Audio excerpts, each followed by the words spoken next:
Hi, this is Patricia Stepler of your Inside Power, and I'm so glad that you're joining me for this discussion on goal setting and really goal achieving.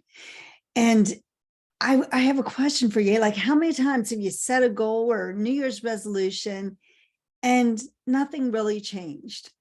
And we get very discouraged and we think that goal setting doesn't work.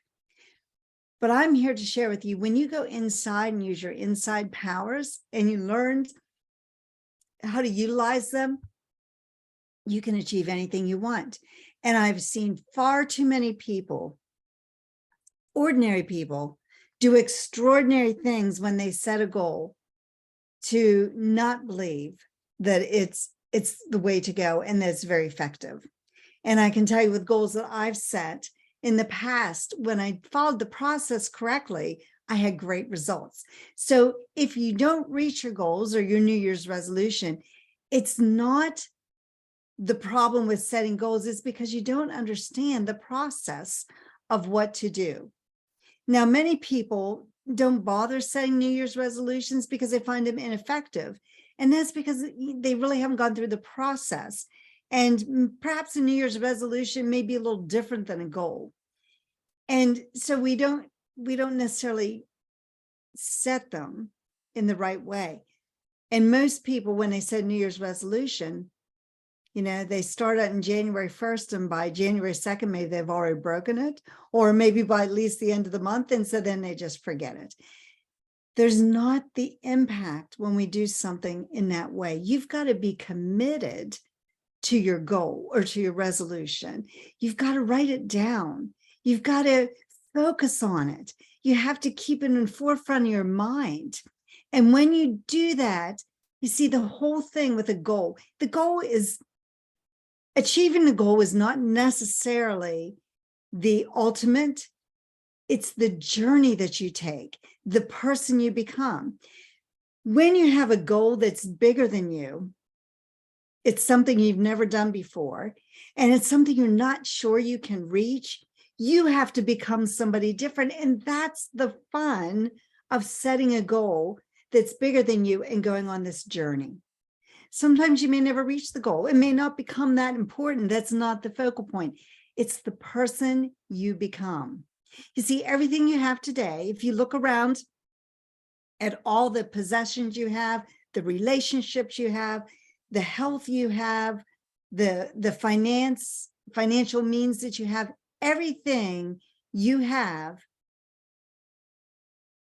because of who you are today. If you want to increase any one of those areas in your life, you have to become somebody different. You cannot expect other people to become different to accommodate your goal. You must become somebody different. And that's what a goal is for. A goal is to set you on this beautiful journey of finding things out about yourself. That's why using your inside power is so important, because when you go inside of you, when you start really thinking, you become more aware of who you are and what you have to offer to the world. And you become somebody different just by taking that journey to the inside of you. Now, sometimes people set SMART goals, and I understand that. And there's parts of SMART goals I really like, and there's parts of SMART goals that I really don't like. Mostly I don't like them when businesses do them, because businesses often tie their SMART goals to achievement. Now, there's nothing wrong with that, except that when you do that, and when people think, at least, that their raises, their promotions, their reports on them are all tied to whether they meet that SMART goal, they're going to set them low. And they're going to set a goal that they know they can achieve, instead of setting one that makes them stretch and become a different person. Most people aren't going to set a big goal in business if they know that their whole evaluation is going to be tied to it, and set this goal that they might not achieve, because then they know their evaluation won't be as good. And so there's why I have a problem with businesses setting SMART goals. It's not the setting of the SMART goal, it's the intent of the SMART goal. So why not set goals that make people stretch and allow them the possibility of not reaching that goal when they think they will? Wouldn't they be more inclined to set something they really want to do and set out to really be awesome? And you never know, they may achieve it.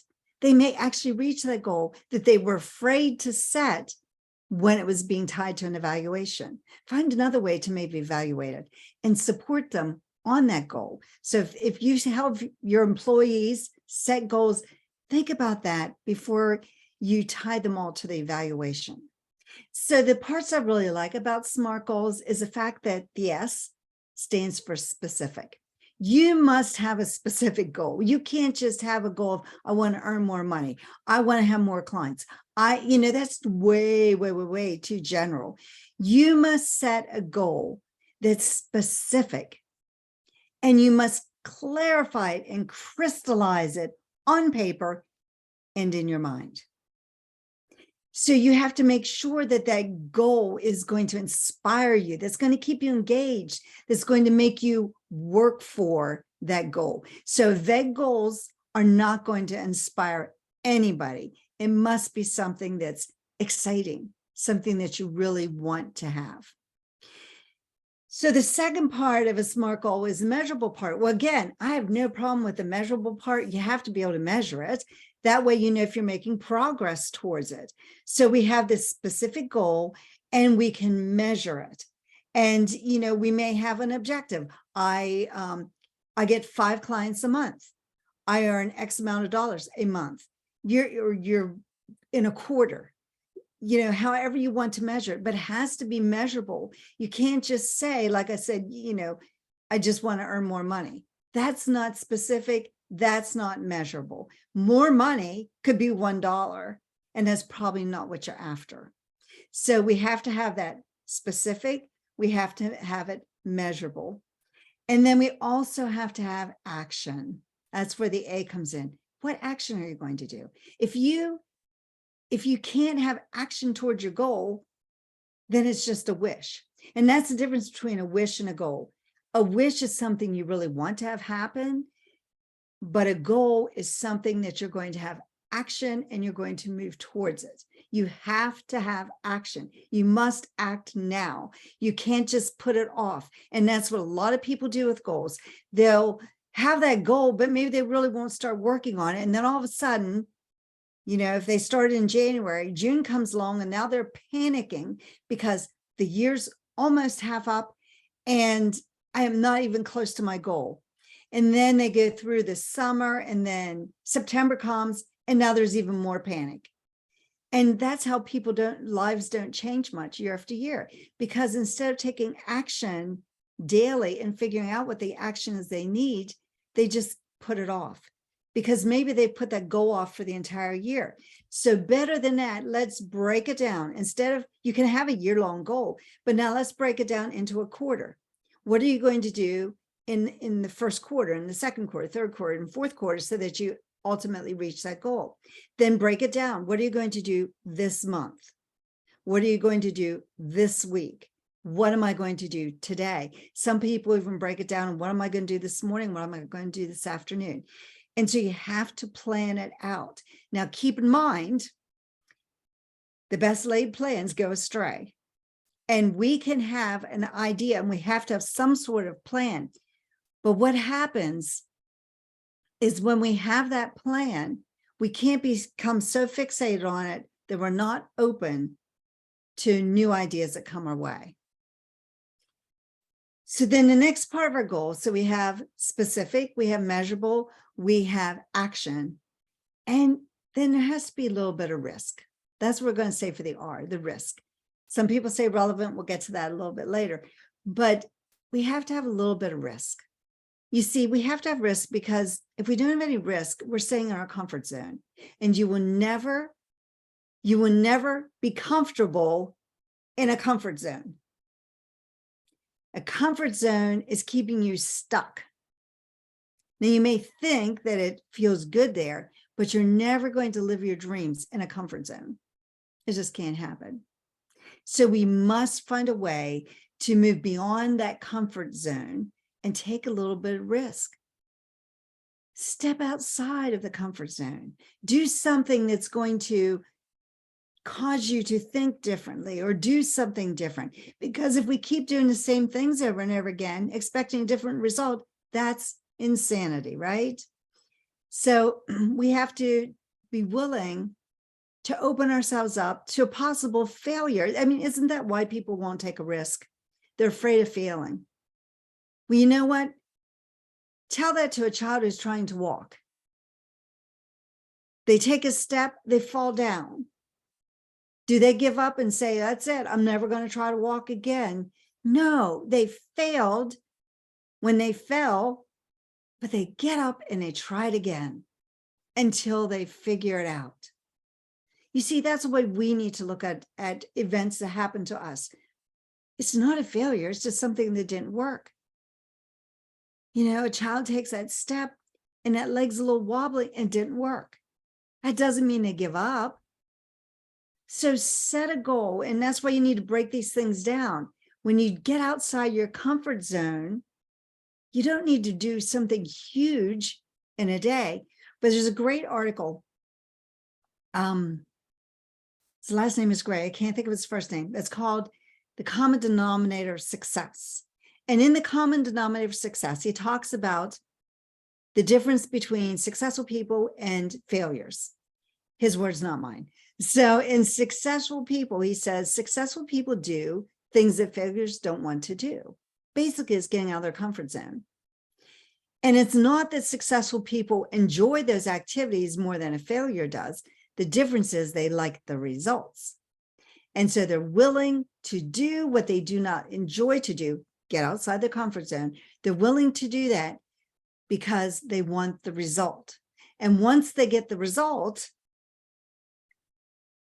then it just becomes so much a habit that they don't even think about it anymore. And it becomes part of who they are. And now those activities that they didn't like to do and failures don't like to do have become a habit to them. And so they just do them.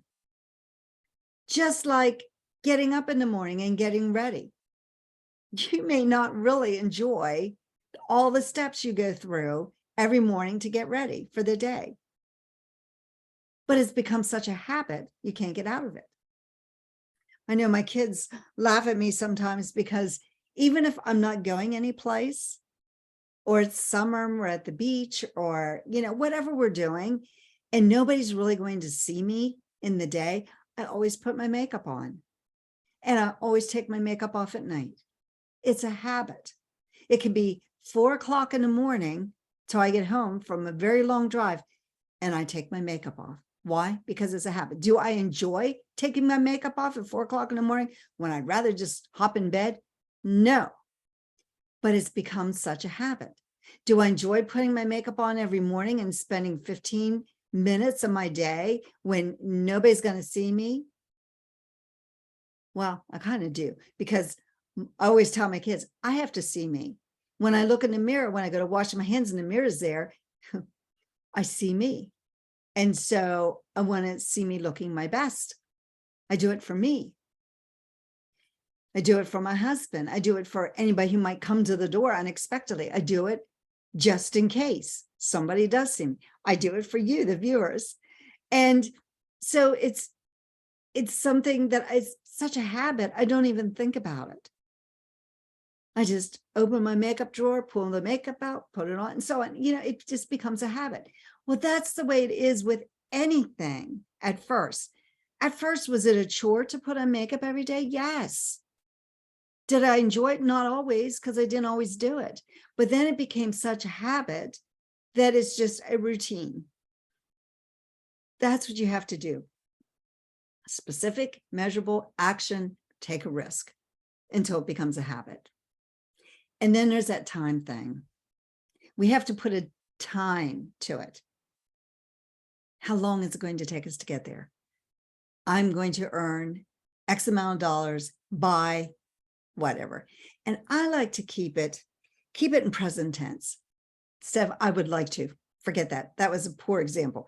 So what you want to say is, I am so happy and grateful now that I earn X amount of dollars, and then put by such and such a date. And that's very good. And then I would write it every day. You might want to write it more than once a day. You might want to write it multiple times.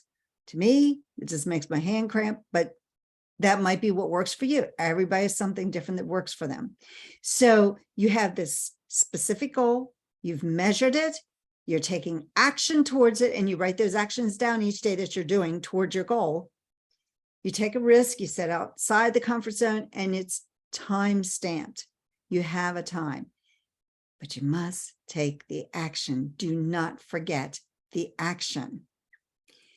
And it's got to be something that's exciting to you, something that inspires you. You will not go after a little goal because there's no inspiration in a little goal. You must go after a big goal, something that you really want. Now that can be scary, and that goes back to the R where it's a risk. You've got to get out of that comfort zone. It can be a risk, but it's got to be something that inspires you to do more and to be more and engaging to you.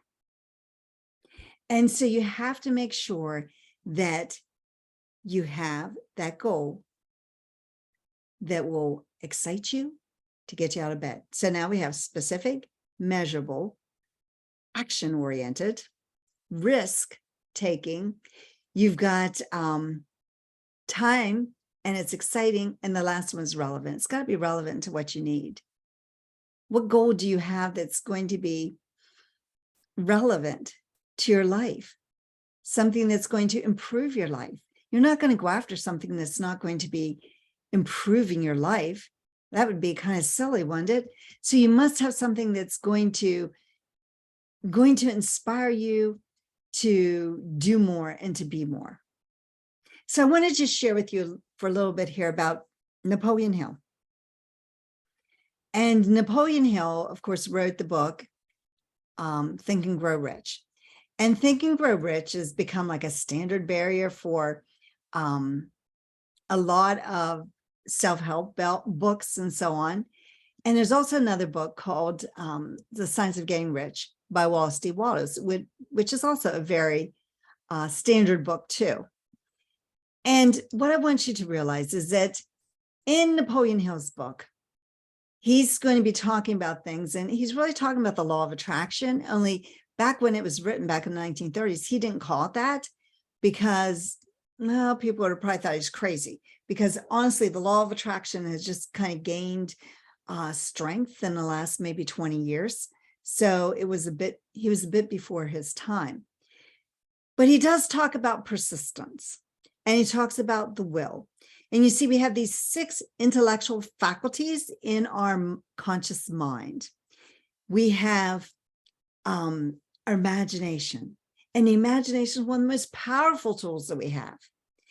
And we have persistence or perception. Perception is how you view the world. And we have our intuition, how to be really intuitive and listen to yourself. So we have imagination, intuition, perception. We have memory so that we can, it jogs our ideas and like, no, that didn't work the last time. So I want to do it a little differently or try something different, or, it protects us sometimes. Well, I was in this situation before and this is what I did. So we have that memory, and we have reason, which is gives us the ability to think and look at different perceptions. And we have will. Now, Napoleon Hill says that you use your imagination to build this picture of what it is you want, and you hold it with your will. And you have to be able to strengthen that willpower so that you can use something that will trigger you. Now, my dear friend and mentor, Bob Proctor, said you can just put a little dot in a wall and just stare at it. And as you stare at that dot, you become one with it, and you start to develop your will. Or he says, light a candle and look at the flame till you become one with the candle, and just become so fixated on that flame till you become one with it. But you have to get into your mind exactly what you want. You have to be specific, which is why the goal has to be clear. And please reach out to me. I'd be happy to sit down with you and talk to you about your goal and how to build more clarity. Just reach out to me. And then hold it with the will. And what Napoleon Hill says is that willpower and desire, when properly combined, make an irresistible power or irresistible pair. So holding that will with what you really want.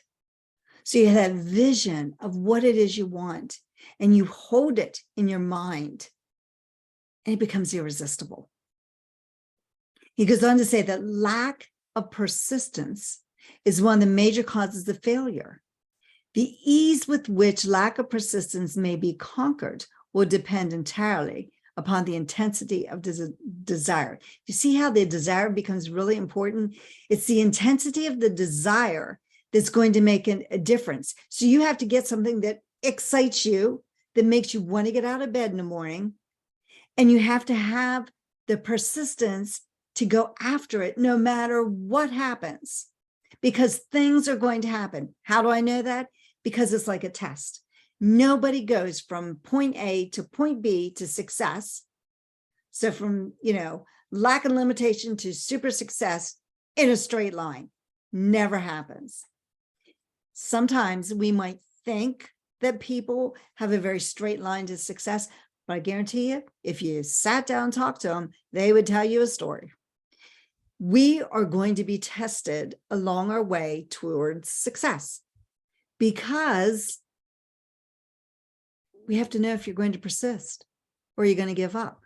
We live in a world that's very instantaneous, and it's very easy to just give up. We have to overcome that by holding that desire that excites us to such depth that we're willing to persist and persist until it becomes part of our reality. Hill also says, fortunes gravitate to people whose minds have been prepared to attract them, just as surely as water gravitates to the ocean. So you have to prepare your mind for the good that you desire. Now, this will go to Wallace Wattles in The Science of Getting Rich talks about there's this formless substance that permeates and penetrates all parts of the universe equally. And you put an idea out to the universe, and you put that idea there, and you have to believe with faith and nurture it and go into action, the A part of those SMART goals. And you have to go into action, and you will start to attract all the goods that you need to you and attract the good that you desire. So it's the same thing. Our fortunes gravitate to people whose minds have been prepared to attract them. You have to prepare yourself. This is all about mindset. We wrongly think that I have to do this thing, this thing, this thing, this thing, this thing, and I don't need any of that mindset stuff. No, you need all the mindset stuff, because the mindset is what prepares you to attract when you go into action. You have to have your mind in the right frame of mind to attract what it is that you want, just as surely as water gravitates to the ocean. Hill also says, to get results, you must apply all the rules until their application becomes fixed habit with you. Apply all the rules. Create the image, hold it in your mind, nurture it with faith and belief, go into action, have a plan, set out, and allow it to be attracted to you. And you have to develop a money consciousness, a health consciousness, a relationship conscious, whatever the goal is. You have to develop your mind to be conscious of that continually. And you have to be persistent, no matter how slowly you may at first have to move. With persistence will come success. So oftentimes we get discouraged because things seem like they're not happening fast enough. Again, we live in an instantaneous society where you dial a number and you've connected to somebody halfway around the world. And we have things, deliveries that can come in an hour. We live in this instantaneous society. We have to realize that when you start out and you persist towards this big goal, it might seem like it is just moving at a snail's pace. Relax, watch the successes as they come. Be grateful and have gratitude for the small successes along the way, because as you keep persisting, the success will come. And every failure brings with it the seed of an equivalent advantage. Every failure. Did you see that failure? See, you have to take a risk. You have to be willing to fail. As I said earlier, every failure brings with it a seed of equivalent advantage. So you have to realize it's not a failure. If it was a failure, yeah, I've heard so many different numbers, but we'll just use 10,000 because it's a nice round number. But they say that Edison tried 10,000 ways before he figured out how the light bulb worked. And somebody asked him about his failure, and he said he didn't fail. He just found 9,999 ways it didn't work, or whatever the number was. The point being, every failure he had as he was working towards making a light bulb got him one step closer to the success. And I read someplace, as an inventor, you only need one success to become highly wealthy. Just one. So we have to persist. Hill says that the 4 steps to persistence are a definite purpose backed by a burning desire. We've covered that. You have to have a definite purpose, specific goal, and you have to back it with desire, which is exciting. So we're fitting right all this into his persistence plan. A definite plan, number 2, is definite plan expressed in continuous action. We must act. We can't just sit around thinking about it. That's a wish. Then the third thing is a mind closed tightly against negative and discouraging influences. Those influences could be your own chatter. So you have to close your mind to your own chatter in your mind that puts doubt and worry and fear. And you have to close your mind to anybody around you, loved ones or people that don't love you, that discourage you in some way or another. You've got to persist. And then the fourth thing is to build friendly alliances, one or more person who will encourage you through both plan and purpose. That's where a mentor or somebody like me, a coach, comes in handy. And if you don't have a coach or a mentor who is encouraging to you and helping you, you need to run and find a better one, because your coach should be helping you to move forward with the goals and the dreams that you have. So I hope this helps. Again, reach out to me. You can find me on Facebook at Patty Stepler. You can find me on LinkedIn at Patricia Stepler. You can connect with me through email. It's patricia@yourdreampower.com, and I'd be happy to help you with your goals and to make sure that you have all those parts: specific, measurable, actions oriented, time, I forgot, risk aversion, time, and then something exciting and something relevant. So it comes out to smarter, which is something I picked up from Michael Hyatt. So, you might want to check out his information too on goal setting. So this is Patricia Stepler with your inside power, and please start using your inside power to accomplish your dreams, and so that you can be the magic in your dreams.